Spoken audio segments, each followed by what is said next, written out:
안녕하십니까. 김낙곤의 시사 본색입니다.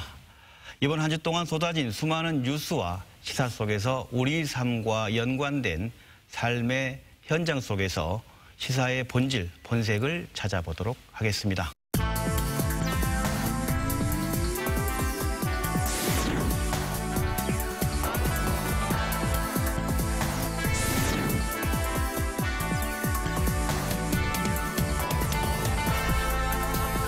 네, 이번 순서는 복잡하게 얽혀있는 사회 이슈를 선정해 그것이 어디서부터 비롯된 문제인지 탐구해보는 시사탐구 시간입니다.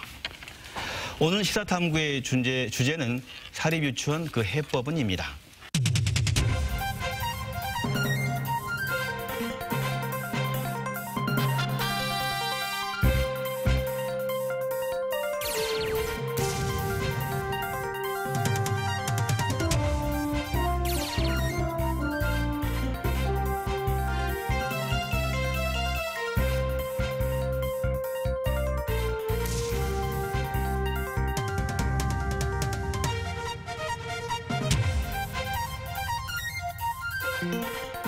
이 문제를 이야기 나눌 두 분을 소개하겠습니다. 육아정책연구소 박창현 부연구위원 나오셨습니다. 네, 안녕하세요. 네, 안녕하십니까.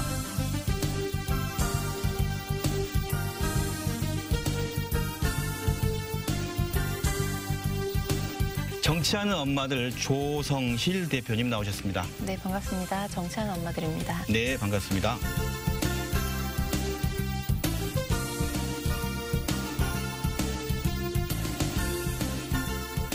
네, 어린아이를 두고 있는 부모들에게 어떻게 보면 유치원 문제는 고3 수험생 문제만큼 굉장히 중요한 문제 같습니다. 유치원 모집과 발표가 한참 이루어지고 있는 요즘 어떤 학부모들은 불안감이 더 커진 것 같습니다. 과연 자녀를 유치원에 믿고 맡겨도 되는 것인지. 그런데 얼마 전 사립유치원 비리 근절을 위한 유치원 3법이 무산됐습니다. 여론은 한 80% 정도가 이것에 찬성했는데 말이죠. 박창현 박사님, 이 법안이 왜 무산됐는지 간략하게, 앞으로 유치원 3법 이러면 이제 끝나는 건지 되살릴 수 있는 건지 어떻습니까?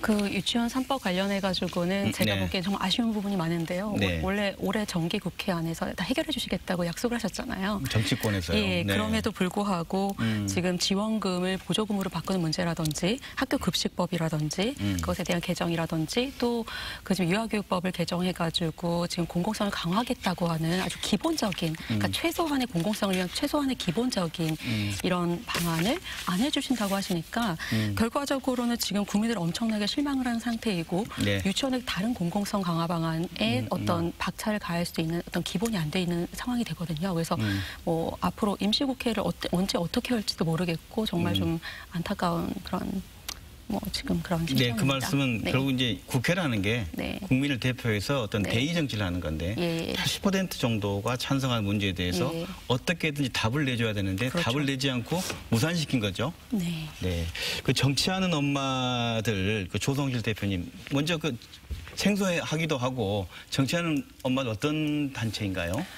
저희 정치하는 엄마들은 2017년도 4월에 처음 전국 각지에 있는 엄마들이 모여서 시작된 단체고요. 네네.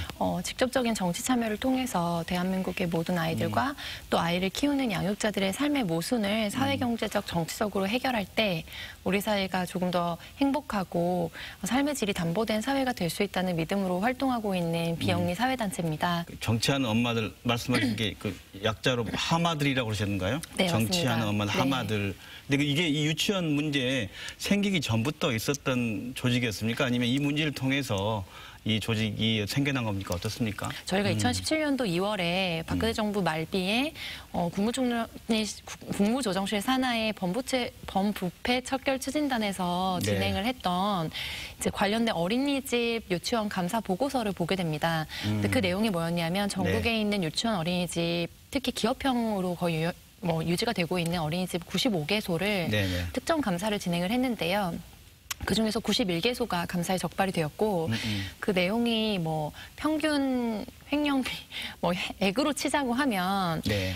유치원은 뭐 평균 원당 한 3억 정도, 그리고 어린이집은 한 8천만 원 정도 사실상 유용한 결과들이 감사 보고서에 네. 이제 기재되어 있었고, 그 유형은 이번에 밝혀진 것처럼 뭐 벤츠를 리스한다든지 자녀의 연기학원비를 뭐 납부한다든지 뭐 이런 여러 가지 정말 성인용품을 뭐 구매한다든지 뭐 등등의 이런 유형들이 이제 적나라히 기재된 보고서였는데, 저희가 학부모 당사자다 보니까 자연스럽게 갖게 된 의문이, 내가 지금 아이를 보내고 있는 원이 여기에 해당되는 것이 아닌가라는 질문을 갖게 됩니다. 이제 그래서 저희가 처음에는 정보공개 청구로 시작을 했고요.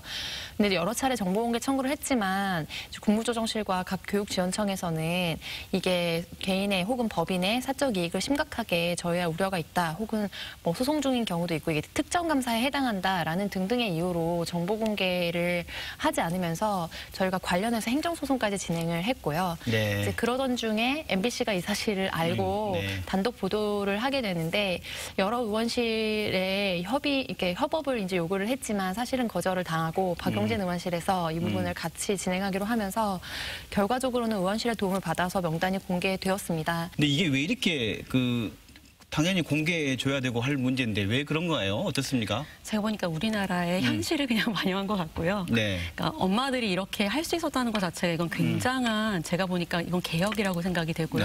네, 세상이 정말 엄마들께서. 바뀌었다라는 거. 그다음에 이 시대 정신 자체가 네. 이제 어떤 공공성의 시대라는 생각이 정말 저는 딱 드는데요. 네. 그러니까 사립유치원이라는 이 시스템, 그다음에 그 보육과 뭐 어린이집까지 포함해서 우리나라의 유아교육과 보육 시스템 자체가 굉장히 공공성이 떨어진다라는 걸 반증하는 겁니다. 공공성이 떨어진다. 예, 증거. 오랫동안 이런 관행적으로 있었던, 사실 그런 것이 우리가 소위 적폐라고 얘기를 하는 건데, 이런 문제점들이 해결되지 않고 정책적으로도 사실 정부 정책으로도 제대로 이런 시스템이 마련이 안 된 상태에서 누리과정비가 지원이 되고, 정부 보조금이 지금 유치원마다 거의 한 45% 정도를 정부가 지원을 하고 있는데, 네. 이렇게 많은 돈들이 지원되는데 하나도 이렇게 어떻게 쓰이고 있는지를 몰랐다는 것 자체가 다들 좀 어이가 없는 상태 이게 아닌가.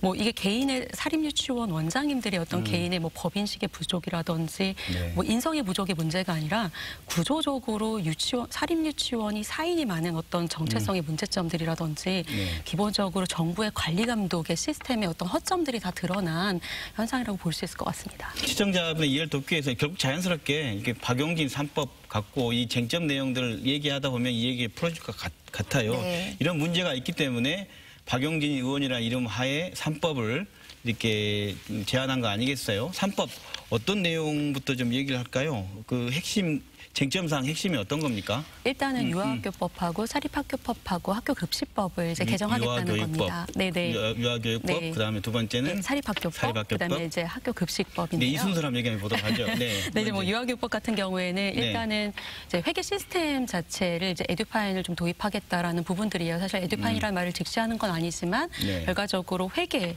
처리를 이렇게 국가가 운영하는 회계 시스템 상에서 전자로 처리하겠다라는 부분들.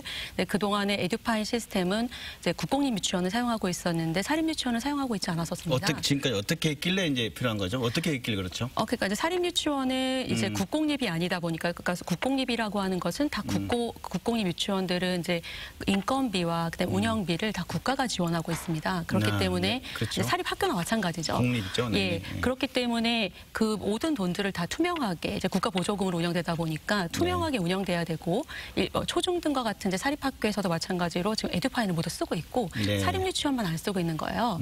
근데 이제 사립 사인 유치원들이 특히 이제 그런 측면이 있는데, 에듀파인을 도입하게 되면은 이제 실제로 그 돈이 그 실시간으로 어떻게 쓰이는지 그 지출 증빙을 다 하게 되어 있기 때문에 투명하게 보이겠네요. 어떻게 네. 무슨 그러니까 영수증을 뭐 가라로 만들건 어찌 됐건 어떤 모든 그 10원 하나도 다 정부가 그걸 모니터링할 수가 있습니다. 근데 네. 지금은 지금 사립 유치원은 저희가 이제 작년에 2017년도에 저희 연구소에서 유아교육 실태 조사를 했는데 네. 거기 보면은 이제 물론 그 답변 자체도 다 정확한 답변일 수 있을까라는 생각은 들겠지만, 그 대부분은 유치원 원장님들이 어떻게 지금 회계 시스템을 운영하고 있냐면은 한 7% 정도가 이제 수기로 원장님이 직접 하시고, 손으로 쓰시고. 예. 또 한 45% 정도는 이제 민간 회계 프로그램 프로그램을 사용하고 있고 한 48% 정도는 이제 회계사한테 위탁을 해가지고 하고 있는데 네. 지금 이게 어떤 방식이냐면 회계사한테 위탁을 하더라도 다 영수증만 맞춰주는 거지 실제로 돈이 어떻게 쓰이고 있는지 지출 증빙을 하고 있는 건 아니기 때문에 네. 돈이 정말 들어가서 어떻게 되는지를 알 수가 없다는 거고요. 또 감사 인력도 지금 교육지원청이나 교육청이 부족하기 때문에 유치원을 그 많은 유치원들을 감사를 할 수가 없습니다. 그렇기 때문에 그리고 또 그래서 그런 측면들이 있어가지고 실시간으로 그 유치원을 들여다볼 수 있고 돈을 투명하게 쓸 수 있는 특히 보조금이 들어온 시대 이후에는 그런 시스템이 반드시 도입이 돼야 된다라는 이야기들을 하고 있어서 그런 측면들을 강조하는 법이 들어있는 거고요. 또 이제 사립학교법의 개정은 이제 또 보니까 그 사립 유치원 같은 경우에는 이제 설립자랑 원장이 겸임을 하는 경우가 많아요. 설립자 원장이. 왜냐하면 이제 규모가 좀 영세하다 보니까요.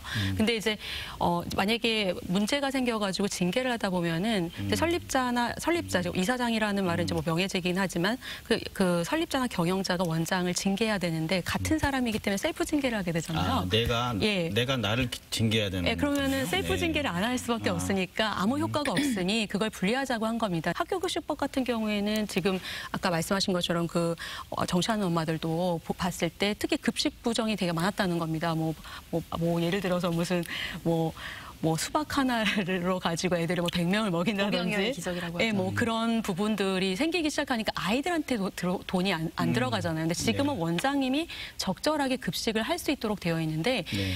이게 왜 그러냐면은 학교급식법에 유치원이 제외되어 있기 때문에 그래요. 그래서 유치원을 학교급식법에 포함해가지고 제대로 된 영양사를 두고 그리고 제대로 된 돈을 지원받아가지고 아이들이 네. 먹거리 부분만이라도 제대로 해달라라는 부분들이 들어있어서 정말 최소한의 부분들이 들어있는 겁니다. 네. 근데 이런 부분들이 지금 단 하나도 제대로 지금 되지가 않으니까. 이게 3법 핵심 예. 내용을 이제 쫙 박사님이 쫙 얘기해 주셨어요. 예. 엄마 대표 하실 말씀이 많으실 것 같은데. 키워드 하나로 정리를 하자면요. 네. 누리과정 지원금을 보조금으로 바꿔야 된다는 네. 건데 네. 그거의 함의는 지금 뭐 일례로 부산 일대 지역에서 가족이 6개 유치원을 운영하면서 118억 정도의 비자금을 형성한 것으로 알려져서 관련해서 이제 뭐 소송까지 진행 중인 데가 있거든요.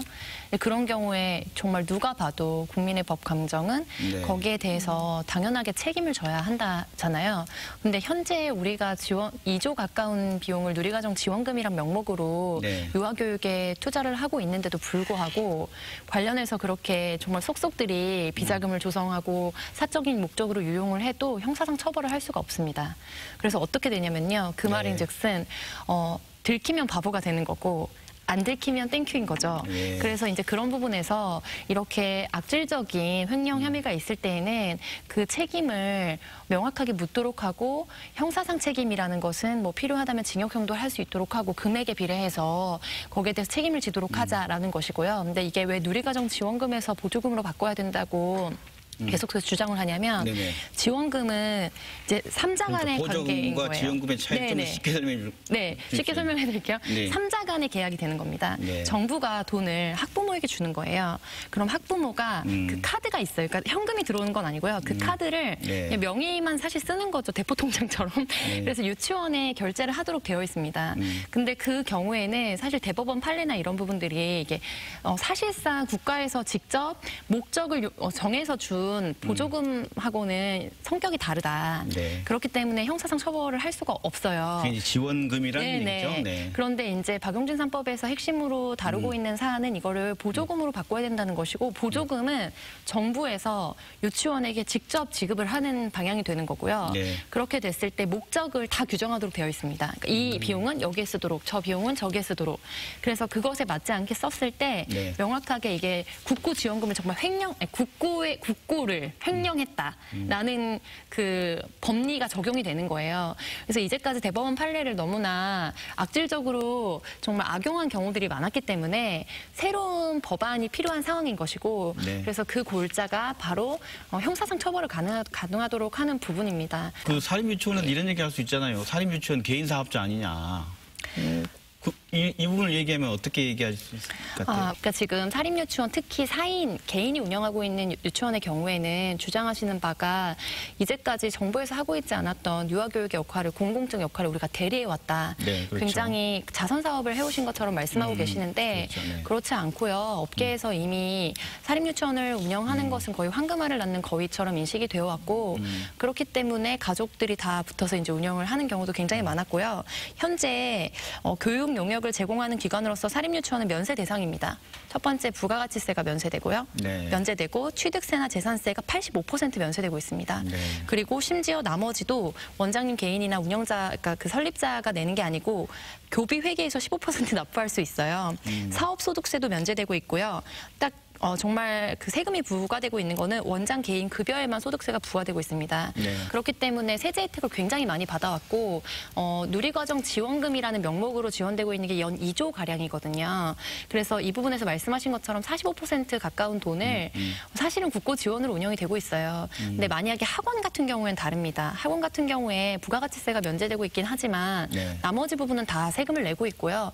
무엇보다 국고의 지원이 없습니다. 그렇기 때문에 그 부분에서 이게 개인 사업자다 이렇게 말씀하신 네. 부분은 너무 주장이 앞뒤가 안 대표님 맞다고 말씀 볼 수 들어오면 있습니다. 이미 공공의 영역에 여러 가지 세제 혜택 등으로 들어와 있는 거니까 그 주장이 맞지 않다.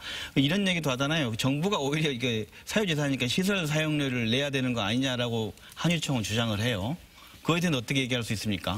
사유재산은 맞죠. 자기 개인하고 토지, 건물 이렇게 자기 개인 소유이니까요. 근데 문제는 뭐냐면은 그럼에도 불구하고 사립유치원은 아까 말씀하신 세제 혜택도 받고 이런 게 왜 그러냐면은 사립유치원이 학교이기 때문에 그런 거예요. 그리고 비영리 기관이기 때문에 그리고 공익을 수행하는 기관이기 때문에 그리고 거기 우리 아이들이 다 있는 거 75%가 그렇기 때문에 국가가 세제 혜택도 주고 또 인가도 해준 거잖아요. 그래서 관이 인가를 해준 거예요. 관인인 거예요. 네. 그럼 어떠한 자영업자나 개인 사업자가 이런 혜택을 누릴 수가 있어요. 그러니까 제가 보기에는 그럴 수 없다고 생각하거든요.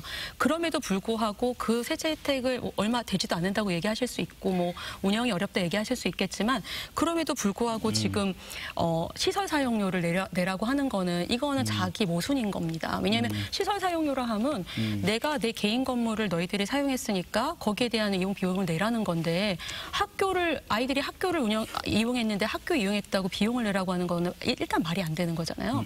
그래서 그런 측면들을 계속 주장하기 때문에 지금 국민들의 여론이 안 좋아지는 거고 교육부나 지금 정부도 지금 이 부분에 대해서 용납을 할 수가 없는 거죠. 사립유치원 관련해서 봤을 때 그럼 사유재산이니까 자발적 폐원 문제 없는 거 아닌가 이렇게 얘기할 수 있잖아요. 지지난주인가요? 광화문에서 한 3,4천 명 모여가지고 네. 인가증을 찍는 퍼포먼스를 했어요. 근데 무엇보다 이제 10월 25일 정부의 공공성 강화 방안이 나왔을 때 우리가 향후에 집단 대응을 하지 않겠다라고 원포를 놓았었는데 사실상 집단 대응을 하신 거고요. 이 인가증을 찍는 퍼포먼스는 뭐냐면은 그러니까 전국에 있는 유아교육 수혜를 입는 아이들 중에 75% 가까이를 사립유치원이 지금 담당을 하고 있습니다. 그러니까 정부가 이렇게 강행을 하면 우리가 폐원을 할 것이고 그러면 75%가량의 아이들이 돌봄과 유아교육 공백이 생긴다. 그러니까 사실은 협박성 퍼포먼스였던 거고요. 그래서 이렇게 폐원을 하겠다는 통지가 부모들에게는 정말 당장 일자리를 그만둬야 되는 위기에도 놓이는 일이기 때문에 굉장히 중요한 문제인데 왜 먹튀 폐원이라고 하느냐면 네. 그럼 이제 폐원을 하는 건 좋다.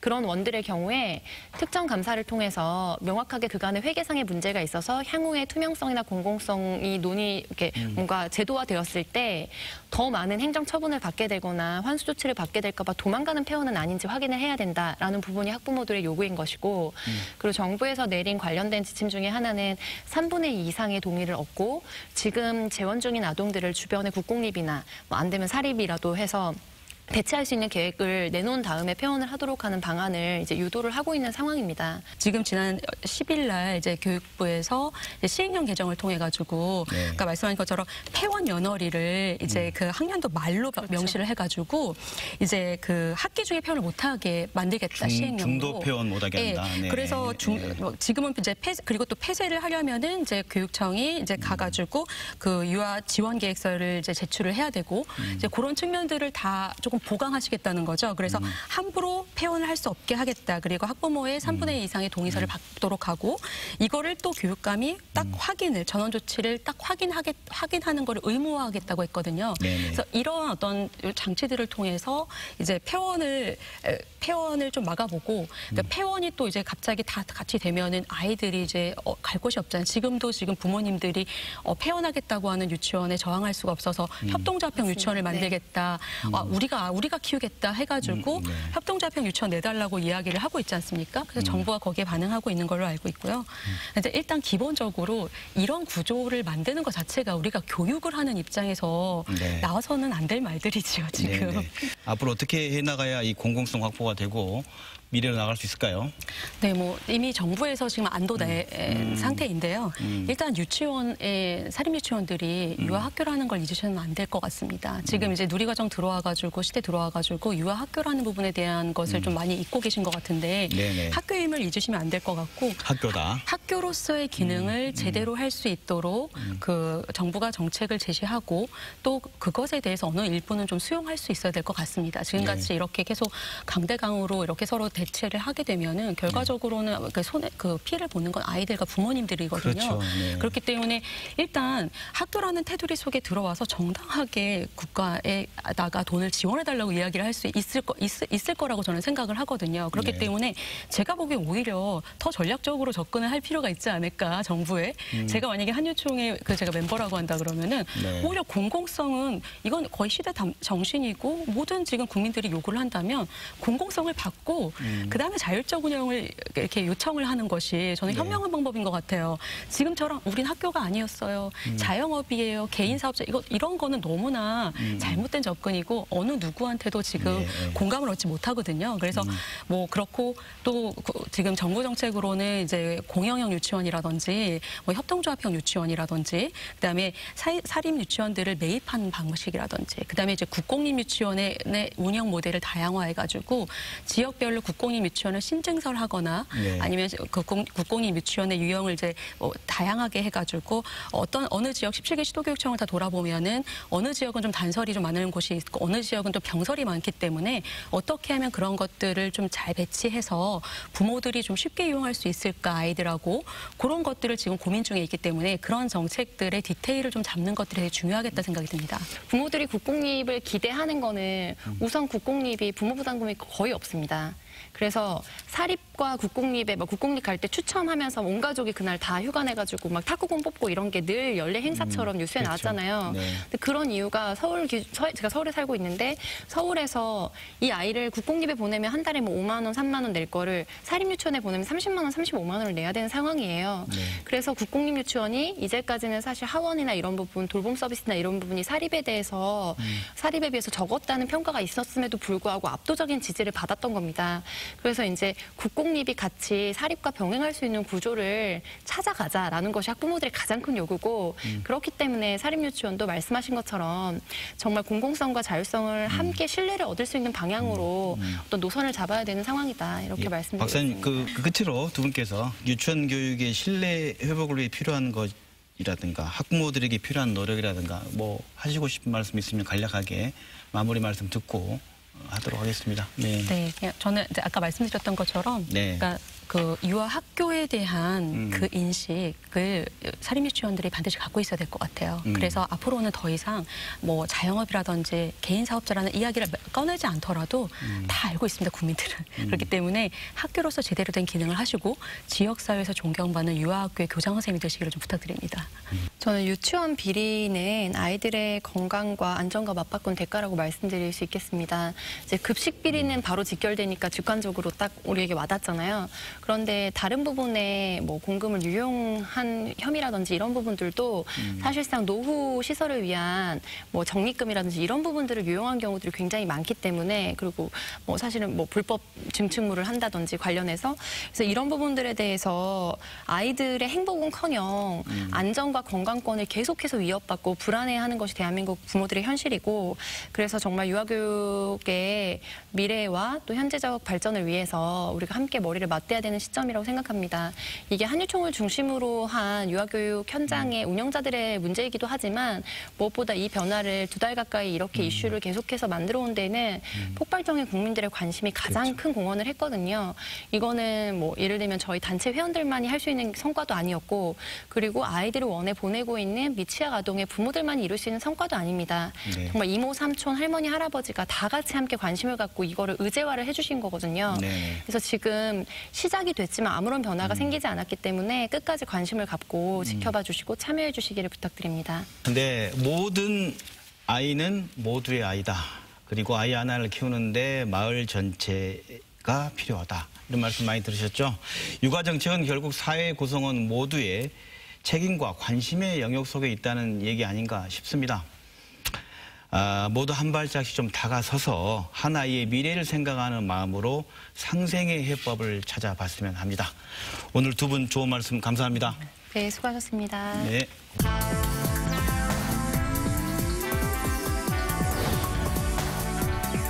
네, 이번 순서는 이슈를 쏴라, 이슈 저격 시간입니다. 한 주의 이슈를 보다 명쾌하고 날카롭게 분석해보는 시간인데요. 오늘의 주제는 반복되는 지방정부의 부실한 투자 유치 문제입니다.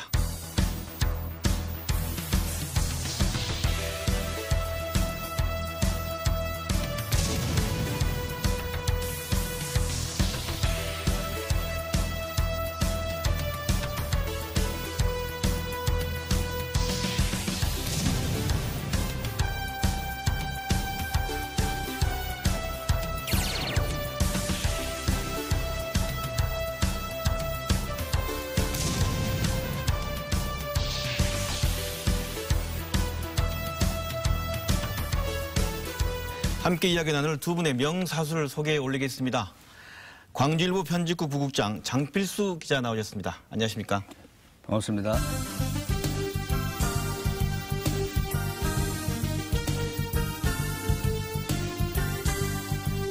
네, 그리고 법무법인 평우 대표 변호사죠. 정준호 변호사 나오셨습니다. 반갑습니다. 안녕하십니까?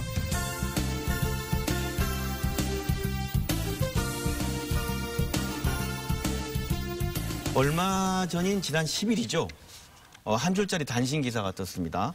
광주시가 조일용 자동차와의 협력 관계를 마무리하겠다. 그동안 뭐 한 3년 된 것 같은데 조일용 얼마나 뉴스에 많이 나왔습니까? 근데 달랑 한 줄 뉴스 이제 광주시가 조일용과 이별하려고 한다. 이런 뉴스였는데 김낙곤의 시사 분석에서는 이 조일용 자동차 사례처럼 지방정부의 투자 유치가 왜 이렇게 시작은 창대한데 끝은 미미한가, 이 문제를 한번 다뤄보도록 하겠습니다. 장 기자님, 네. 뭐 시청자분들 중에서는 잘 알고 있는 분도 계시고 그렇지 않은 분도 계실 것 같아요. 조일용 자동차 사업, 이게 어떤 사업입니까? 민선 6기 윤장현 시장 시절 때 네. 아주 의욕적으로 추진했던 사업입니다. 그러니까 윤 시장께서는 원래 친환경 자동차로 광주를 부흥시키겠다. 자동차 100만 대 그러네, 생산 계획을 했었습니다. 자동차 100만 대 도시 기억납니다. 그렇습니다. 네. 예. 네. 그러니까 원래 이제 기아차가 지금 있지 않습니까? 기아차가 연산 60만 대 규모를 가지고 있습니다. 거기다가 더해가지고 100만 대까지 가겠다는 건데 그 선도 사업 형태로 예를 들면 중국의 조일용 자동차 유치를 추진했던 거죠. 근데 그게 2016년 3월입니다. 네. 그리고 이제 쭉 진행해 오다가 결국은 광주시에서 많은 노력을 들였는데 조일용 자동차가 실은 거기에 응답을 하지 못한 거죠. 중국이 가장 지금 앞서 나가고 있고 역점을 두고 있는 게 그 전기 자동차 중에서 승합차 부분입니다. 버스, 대형 버스 관련해가지고 실제로 중국을 가면은 전세 버스들도 거의 대부분 지금 전기차로 운영이 되고 있습니다. 그래서 네. 굉장히 이제 역점을 두고 있는 사업인데 아무래도 광주가 이제 중국하고도 가깝고 하다 보니까 광주 입장에서는 광주에 생산 기지를 만들면은 중국 진출도 쉽고 하기 때문에 일자리에 충분히 확보가 가능하다라고 믿었었는데 중국 조일용 자동차에서는 지금 생산 기지보다는 판매 시장 확보가 더 좀 우선적인 과제였던 것 같습니다. 그래서 일단은 그 국내 생산 판매망을 좀 구축하기 위해서 네. 국내 지자체와 좀 협약을 맺고 좀 그 타진을 했었던 것 같은데 심각한 문제 중에 하나였던 게 네. 조일홍 자동차하고 이제 단신으로 그 결별 수순이라고 기사가 나왔는데 대구 쪽 코스닥 상당 업체하고 네. 판매 협약을 맺었다는 기사가 최근에 또 나왔어요. 조일홍 자동차가 대구 쪽하고 또 네. 양쪽 지역을 서로 이제 저울질하고 있었던 거죠. 아, 근데 그렇습니다. 광주는 이걸 파악을 못 하고 있었어요. 우리만 짝사랑하고 있었던 예, 건가요? 그래서 네. 최근에 그 행정사무감사에서 모 시의원께서 담당 국장님한테 대구하고 이렇게 협상이 진행이 되고 있었는데 광주는 파악을 하고 있었느냐라고 물어보니까 네. 담당 국장님께서 잘 모르겠다 아. 이렇게 대답을 했습니다. 한 단면입니다. 2010년 4월에 투자 협약을 맺었더라고요. 그때 당시에 연간 10만 대 생산 능력의 전기차, 말씀하신 승합차를 얘기하네요. 버스. 네. 그리고 일자리가 6천여 개. 예. 협력업체까지 포함해서인데 그러면 그런 그 굉장히 희망을 주는 사업이 왜 무산됐는가를 다시 한번 짚어본다면 어떤 겁니까? 2년 9개월 만에 광주시가 조일홍하고 이들하고는 못하겠다 이렇게 해서 지금 무산이 된 상태인데요. 네. 그전에 광주시가 했던 노력들을 보면은 사실은 이 전기차를 가져와 가지고 국내에서 기술 수준이 틀리지 않습니까? 인증을 받아야 됐습니다. 네. 그 인증 받는데 사실 힘든 과정이 있었는데 광주시가 2년 동안에 많은 노력을 해가지고 인증을 받게 해줬습니다. 그 이유는 광주시 그렇죠. 입장에서는 그래야만 그렇죠. 생산 기지를 만들어낼 수 있으니까 그렇습니다. 도와준 거네요. 그렇습니다. 네. 원래 이제 사무실도 제공하고 뭐 네. 여러 가지 노력을 많이 했죠. 그리고 그 과정에서 보조금도 3천만 원을 지급하겠다고 했고 또 환경부에서 사실 이게 18인승 전기차지 않습니까? 승합차인데 원래 이게 지금 환경부 기준에서 보조금 대상이 안 됐습니다. 근데 이 기준까지 맞춰준 노력을 했습니다. 중앙정부를 상대로 광주시가 그래서 이제 요청한 거네요. 환경부에서는 6천만 원 보조금을 지급하기도 한 거죠. 6천만 원 다시 가면 6천만 원, 3천만 원 이게 무슨 말입니까? 보조금 어떤 쉽게 말씀하시면 그 조일홍 자동차인데. 자동차 18인승 예. 승합차 가격을 1억 5천 정도로 네, 지금 맞습니다. 결정을 한 거죠. 추정을 한 거죠. 한 대 예, 가격이 한 대 1억 가격을. 5, 6천. 원래 이제 전기차라는 게 친환경차라는 게 정부 보조금이 상당히 크지 않습니까? 네. 근데 시에서 3천만 원 음. 그리고 정부에서 6천만 원 하면 9천만 원의 보조금이 가는 겁니다. 네. 그러면 실소유주 입장에서는 뭐 사실 큰 돈 들이지 않고 6천만 원 정도 예, 예. 들이면 일반 예. 자동차 살 수 있는 가격이다 이 말 좀 그렇죠. 비싸지만. 예, 예. 예. 그렇게 해서 이제 많은 공을 들였는데 생산 기지를 건설해라. 광주시는 몇 차례를 요구를 한 거죠. 근데 거기에 반응을 하지 못한 겁니다.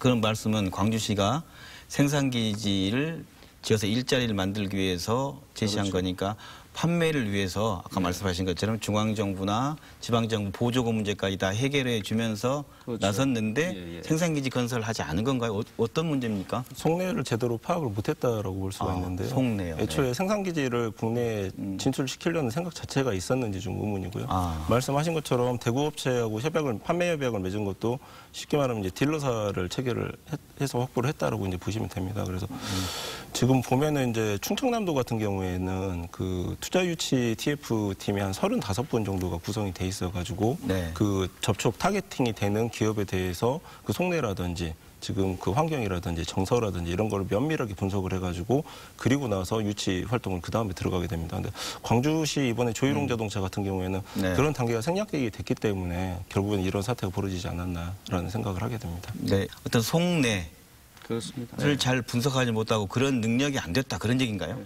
결국은 그렇게 보시는 게 맞죠. 왜냐하면 처음부터 시각성이 있었다는 것은 광주시 입장에서 투자 유치를 시키기 위해서는 사실은 조일홍차에 처음부터 속내를 읽었으면은 이런 일까지 안 왔겠죠. 근데 제가 판단하기에는 조일홍이 처음부터 생산기지보다는 광주에다가 10만 대 전기차 생산기지를 만드는 것보다는 중국에서 생산된 차를 국내에 판매하는 그러니까 한국의 보조금, 정부하고 지자체 보조금을 받아가지고 판매하는 그게 처음부터 목적이 아니었나 그렇게 판단이 됩니다. 그렇습니까? 예, 1억 5천만 원짜리 차를 6천만 원에 팔 수 있는 시장이라고 하면 굉장히 매력적일 수밖에 없는 시장입니다. 근데 그 부분을 광주시가 전기자동차라는 민선 6기에서 역점 사업이 딱 5글자로 얘기하면 전기자동차였거든요, 실제로. 근데 그런 업체를 유치를 하려고 하다 보니까 국내 업체는 아직 그 정도 전기차 생산 단계까지 진입이 안 돼 있고 해외 사례 인근 국가에서 그 업체를 찾다 보니까 중국의 조일홍이라는 데도 있더란 이런 말씀을 듣고 이제 가서 그럼 생산 기지를 국내에 광주에 좀 진출을 시켜달라 이런 식으로 협상이 진행이 됐었는데 네. 협상 정작 그 상대방이었던 조일용 자동차에서는 그 생산 기지를 만들 그 분석이라든지 이런 부분이 안 돼 있을 가능성이 높았던 거죠. 그렇기 때문에 지금 계속 엇박자가 이렇게 나는 겁니다. 네네. 어디 그 기사에서 보니까 광주형 일자리라든지 지금 광주시의 투자 유치와 관련된 비판을 하시면서 이제 나오는 워딩이 겉만 따라한다. 그리고 겉만 따라한다. 네네. 그리고 보고 싶은 것만 보내려고 한다. 이런 지적이 있는데요. 조일용 사태가 좀 대표적인 사례가 될 수 있을 것 같습니다. 구조적으로 들어가서 광주시 내부에 공직자의 전문성이라든가 아니면 내부에 어떤 문제가 있길래 이렇게 저희 보고 싶은 거 보고 되게 우리 자동차 관련된 전문가들도 외부에 많이 있잖아요. 근데 이거 이게 안 되는 겁니까? 사실은 그 시작점이 자치단체장입니다. 자치단체장의 그 의지가 가장 큰 게 작용하는 거고요. 그에 따라서 공무원들이 움직이는 건데, 참고로 이제 광주시랄지 전남도의 광역자치단체를 한번 조직을 보시면요. 네. 이 별도의 조직이 없습니다. 그러니까 주로 이제 투자 유치의 목적이 고용 창출, 일자리 그렇죠. 만드는 거기 때문에 일자리 정책실이랄지 뭐 이런 한 그 실국에 한 과로서 투자 유치 과로서 조직이 있는 거죠. 하위 개념으로서 그냥 있다 이 그렇습니다. 말씀이시군요. 그러니까 네. 사실은 공무원들이 자치단체장의 의지를 가지고 시작을 하지만 전문적인 그 공무원들의 검증할 수 있는 능력이 안 되는 거죠. 그렇다 보니까 의욕적으로 시작을 하지만 결과적으로는 검증이 부실하게 되는 거고. 그래서 사실 투자 유치에 실패하는 경우가 많이 빚어지는 것 같다고 판단합니다. 그 비교를 해볼 수 있는 지자체가 경상북도를 한번 비교를 좀 해보고 싶은데요. 경상북도요? 네, 경상북도 홈페이지를 가보면은 투자 유치실, 실단이 그 홈페이지가 별도로 있습니다. 그래서 네, 네. 외국인 투자가 경상북도 현지 내에서 어느 정도로 지금 진출이 돼 있고 고용은 어느 정도로 돼 있고 업종별로 다 분석이 돼 있고 주요 업체들 다 소개가 돼 있고요. 그래서 굉장한 적극성을 보이고 있습니다. 실제로 그 경상북도 도지사가 그 국내에 해외 투자 유치를 한 가장 성공적인 사례로 이제 꼽히는 것이 일본 도레이사가 구미공장에 투자를 한 그 사례인데요. 네. 그 실제로 도레이 본사에서 구미공장에 이제 투자를 하는 거에 관련해 가지고 굉장히 고민스러웠던 지점이 몇 군데가 있었는데 그때마다 경북도지사가 도레이 본사로 예고 없이 불쑥 일단 날아가서 네. 회의실에도 불청객처럼 참석을 하고 네. 또 고민한다는 얘기가 나오면은 그 임원들을 경상북도로 초빙을 해가지고 몇 박 며칠 동안 또 합숙하면서 또 토론도 하고 이런 적극성을 보였기 때문에 지금 광주 같은 경우에는 작년에 그 투자 유치된 규모가 2조 원이 안 되는데 경상북도는 그렇게 여건이 안 좋았음에도 불구하고 5조 원이 넘는 네. 이상의 그 투자를 유치를 했었습니다. 그래서 그런 부분들이 좀 바뀌어야 될 부분들이 있고 광주시는 뭐 일자리위원회도 구성이 됐다라고 하는데 네네. 정작 그 투자 유치와 관련된 홈페이지도 하나 제대로 운영 못하고 있다. 이건 좀 반성을 해봐야 되는 부분입니다. 조일용 자동차 얘기를 한 건 이거 하나 사려면 저희가 오늘 다루지는 않을 텐데 어떻습니까? 이런 일들이 좀 많았기 때문에 우리가 좀 문제 삼는 거 아니겠습니까? 장 기자님 어떻습니까? 예. 그동안 우리 지역에서만 보더라도 투자 유치 실패 사례가 많이 있습니다. 네. 제 기억에 뭐 가장 큰 사례를 든다고 하면요. 네. 아무래도 뭐 F1이 아니었나 생각됩니다. 이게 이제 그 투자 유치 과정에서 문제점 중에 하나가 네. 원천적으로 이게 사실 문제가 있는 게 이 계약금이 당시 제 기억에 360억입니다. 거기다 줘야 되는 게. 네네. 1년에 근데 이제 이게 7년 단위로 유치를 해야 되는 게 7년 연속 대회를 개최해야 되는 건데 1년 단위로 그 생션피라 그러는데 10%씩 할증이 되는 겁니다. 그런 개채권이요? 구조였고 네네. 개채권료가 그런 구조였고 네. 그 과정에서 많은 의회랄지 언론에서 요구를 했었죠. 계약 내용이랄지 구체적으로 공개를 해라 했었는데 투명성을 사실은, 요구했던 거죠.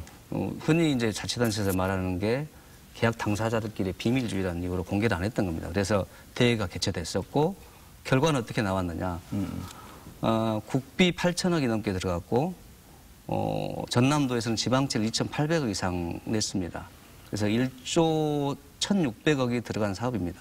결과적으로는 감사원에서 떠들여 봤더니 4천억 넘게 적자가 나는 구조였죠. 그래가지고 결과적으로 7년 대회 중에서 4년만 개최하고 나머지 3년 동안은 대회를 개최를 못하게 되는 겁니다. 그러면서 유학금이라는 문제가 다가왔고 나머지 1년치 유학금 문제는 지금도 남아있어가지고 그게 135억이 남아있습니다. 아직까지 남아있군요. 그렇습니다. 지불해야 될 돈이. 예, 예. 제가 이제 그 변호사를 하면서 투자유치 자문 좀 경험이 좀 있었는데요. 네. 실제로 그 일본의 그 후쿠시마 쓰나미 사태 이후에 일본 쪽에서는 그 석유 화학기지를 일본 본토에다 두는 게 굉장히 좀 어렵다. 대륙으로 진출을 시켜야 된다라고 하면서 검토가 됐던 게 우리나라였습니다. 그래서 우리나라의 그 석유화학 기지라고 하면 대표적인 게 울산하고 여수권이 있는데 울산 같은 경우에서는 일본에서 후쿠시마 사태가 벌어지고 나니까 석유화학 기지들이 국내로 진출을 할 거다라는 걸 미리 예견을 하고 네, 그 울산시에서 담당 부서에다 지시를 해가지고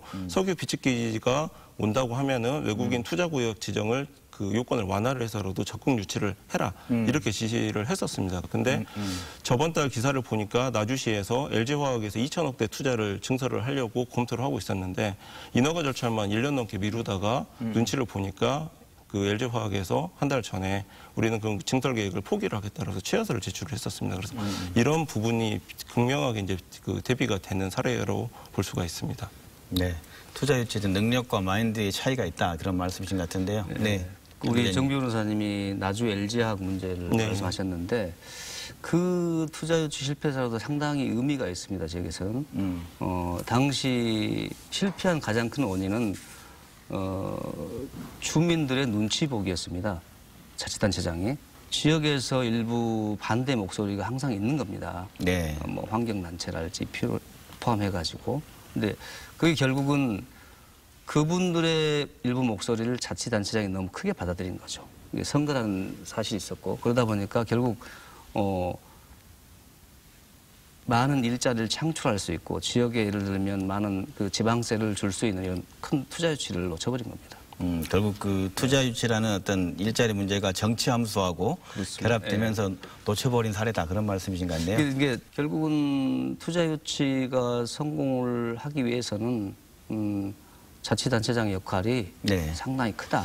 네. 지금 아까 제가 충남 얘기를 했는데 TF팀은 30명이 넘는 팀을 구성을 해서 항상 이분들이 해외 사례, 해외 기업들을 분석을 하고 타깃 기업을 선정을 하고 하는 작업을 게을리하지 않고 있습니다. 그리고 지금 해외 기업과 관련된 정보가 저희가 지자체 단위에서 매우 부족한데 그런 정보를 이제 확보를 하려면은 국내 이제 기관 중에서 이제 코트라 같은 데가 이제 가장 정보를 많이 가지고 있는 그 단체인데 거기하고 어떻게 협업이 돼가지고 지금 정보를 얻고 있는지도 사실 불투명하고요. 그렇기 때문에 그 기업 선정과 관련해가지고 분석이 되는 그 절차를 거친 다음에 기업 선정을 하는 절차가 전혀 없기 때문에 이런 문제가 발생을 할 수밖에 없죠. 그래서 매드라인이 지금 문제가 됐을 때도 매드라인이라는 회사가 건실한 업체냐, 어떤 업체냐 이런 부분에 대해서 시의하고 언론이 서로 왈가왈부를 지금 하고 있는 수준까지 와버렸습니다. 그 매드라인이 뭐였습니까, 정 변호사님? 그 신약 개발 업체라고 보시면 되는데요. 근데 지금 그 해당 업체의 재정 건전성이라든지 이런 부분에 대해서 언론이 문제를 삼으니까 광주시에서는 그 이영섭 시장이 건실한 업체로 알고 있다. 이런 정도로만 답변하는 수준이 됐고 어떤 분석 자료라든지 이런 부분을 뒷받침해서 공개를 못하고 있습니다. 이런 부분이 이제 문제가 좀 많이 되고 있는 부분입니다. 그렇군요. 사실 공무원 조직에서 투자 유치를 하는 과정에서 어떤 전문성이 상당히 부족한 건 사실이잖아요. 그래서 제 생각은 민간의 전문가들이 많이 있습니다. 민간 전문가들을 풀을 이용해가지고 투자 유치 과정에서는 100% 활용할 필요가 있지 않겠느냐 하는 생각을 갖는데 겜코 사태에서 약간 우려스러운 부분이 나타났습니다. 제 기억에 그때 당시 자문위원들이 민간인이었는데 네.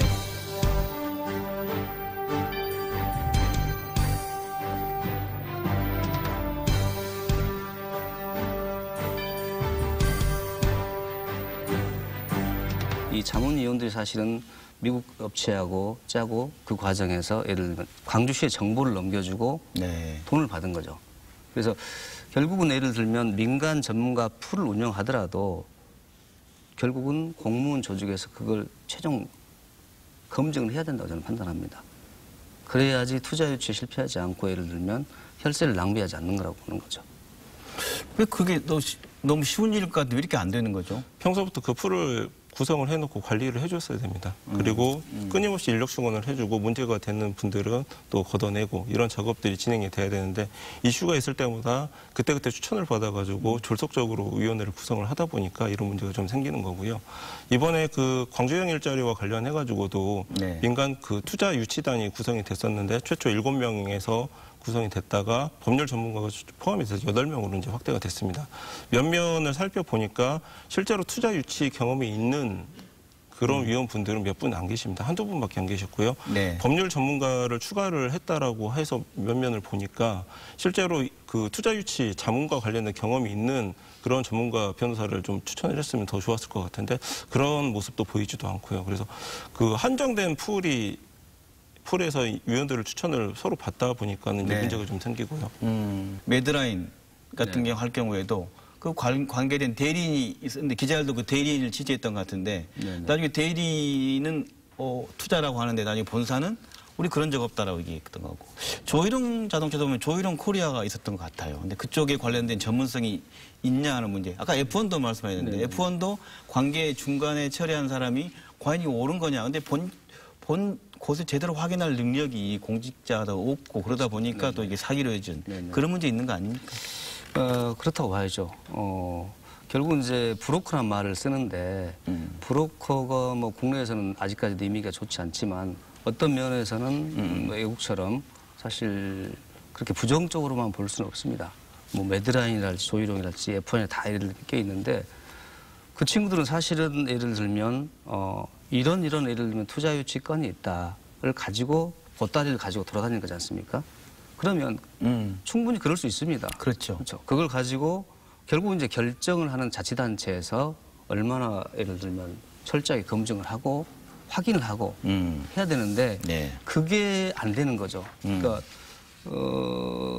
가장 큰 문제는 뭐 계속 말씀드리지만 공무원들이 전문성 부족이라는 게 네. 사실 아시겠지만 공무원들은 인사로 이동을 합니다. 그렇죠. 자리를 옮겨 다니는 거죠. 투자유치 전문가라 해가지고 그 자리에 계속 이렇게 두지도 않고 본인도 그렇게 있고 싶지도 않고 있게 하려면 그만큼의 메리트를 줘야 되는데 사실 인센티브가 그렇게 많지도 않고 하다 보니까 공무원들 인사이동을 통해서 옮겨가는 거고 새로운 공무원이 와가지고 뭐 연속성도 없지 않습니까? 그렇다 보니까 결국은 외부 전문가들을 활용을 잘 해야 되는데 그 부분에 있어서 예를 들면 결국은 공무원들이 중심을 잡고 해야 된다는 거죠. 결국에는 쉬운 말로 공무원들은 기업의 구미가 뭔지를 정확하게 파악을 못할 수가 있습니다. 원하는 게 뭐고 필요한 게 뭔지 어떤 부분을 지원을 해줘야 되는지 미리 그 제시를 하는 게 이제 당근을 제시를 하는 건데 그런 부분이 약할 수밖에 없는 구조입니다. 그러다 보면은 그 별도 조직을 좀 꾸릴 수밖에 없는 고민을 해야 되는 상황인데요. 네. 지금 뭐 광양 같은 경우에는 이제 경제자유교육청이라고 해서 그 유사한 기능을 하는 이제 단위 조직이 있는데 네네. 만약 광주나 전남 쪽에서 이런 부분을 고민을 한다고 하면은 투자청에서 한 단계 더 나아가서 뭐 투자공사라든지 별도 조직을 하나 꾸려서 체계적으로 이걸 관리를 할 부분을 좀 고민을 해야 되는 시점이 아닌가 싶습니다. 선출직 이후로 큰 문제 중에 하나가 예를 들면 전임자의 어떤 성과를 지우는 겁니다. 그리고 새로운 자기 성과를 드러내는 이런 풍토가 있다 보니까 전임 자치단체장이 잘한 거라 할지라도 사실은 이어받아가지고 할 경우에 자기 공이 되지는 않거든요. 결국은. 그렇다 보니까 가능하면 새로운 걸 하려고 하고 네.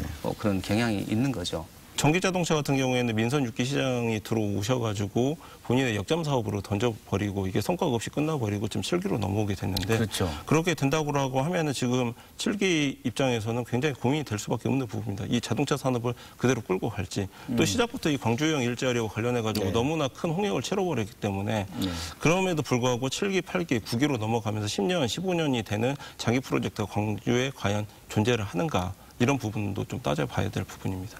경제 여건 자체는 좀 좋아지고 있다라고 보는 게 뭐냐면은 아까 말씀드린 것처럼 지금 대외 그 무역 그 의존도가 중국 쪽이 좀 확대가 되면서 엊그저께 뉴스를 보니까 이제 중국국을 별도로 정부 차원에서 중국국. 국 단위로 한번 설치를 하겠다라고 해서 얘기가 나오는데 말씀하신 제2 프로젝트라는 게 원래는 황해권 경제 방해권과 관련해서 고민이 됐던 프로젝트였거든요. 중국을 겨냥하는 거죠. 그렇죠. 네네. 이 부분이 다시 지금 부각이 되고 있는 시점이기 때문에 민선 7기에서는 이 환해권 경제 프로젝트와 관련해가지고 광주시가 어떻게 거기에 참여를 하고 시너지를 낼 수 있는지를 고민을 하고 지금 결정을 해야 될 때입니다. 그 기존에 광주형 일자리의 그 우리 지방 정부의 투자 유치 실패 사례에서 우리가 되풀이해서 하지 않아야 될 점들로 본다면 어떤 점이 있을 수 있습니까? 아까 공직자 전문성 비밀주의에서 언급하신다면 기업체한테 뭘 지원을 세부적인 것까지 해줄 수 있는지를 고민을 좀 해야 되고요. 예를 들어서 울산 같은 경우에 있어서는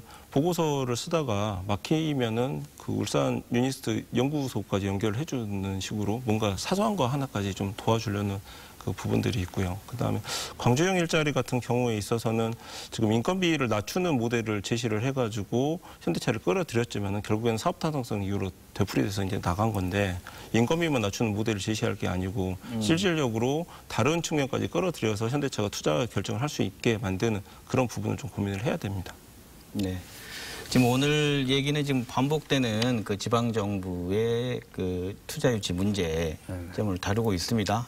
여러 실패 사례도 얘기했고 그리고 앞으로 보완점까지 얘기해 주셨는데 종합해서 우리 두 패널들께서 이제 지방 정부의 투자 유치가 성공되기 위한 조건들을 좀 정리해 주신다면 어떻게 얘기할 수 있을까요? 네.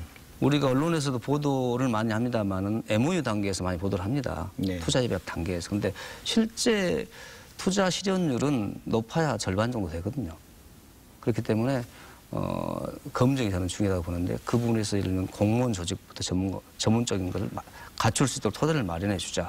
그리고 그걸 외부 전문가 그룹까지 이렇게 확대해 가지고 네. 중심은 공조직에서 잡고 하는 게 저는 필요하다고 생각합니다.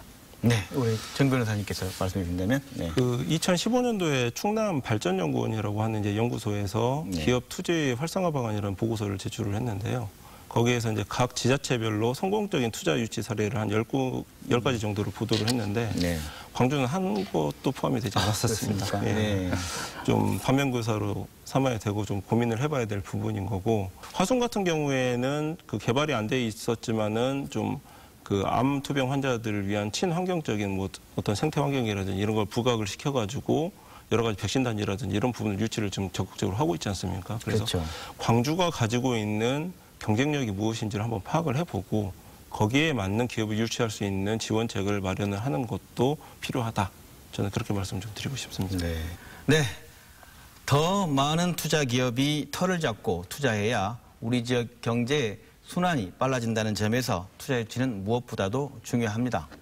하지만 단순한 실적 위주의 투자 유치보다는 투자 유치를 실제로 완결시키는 공직사회의 실력을 배가시키는 것도 더욱 중요해졌습니다.